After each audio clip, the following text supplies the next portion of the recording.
Hello everybody, welcome back to HardReset.Info channel. Today I'll show you how to easily clear app data on your CHiQ TV. So first, let's start off by going to the settings. Now here select apps, and here let's click see all apps. Here let's click, let's say, multi-screen share. Here click on clear data and click OK here. Now the data should be cleared.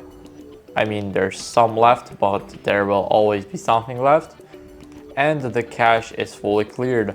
So this is how you guys can do that. Thank you guys for watching. Make sure to leave a like, subscribe, and see you next time. Bye.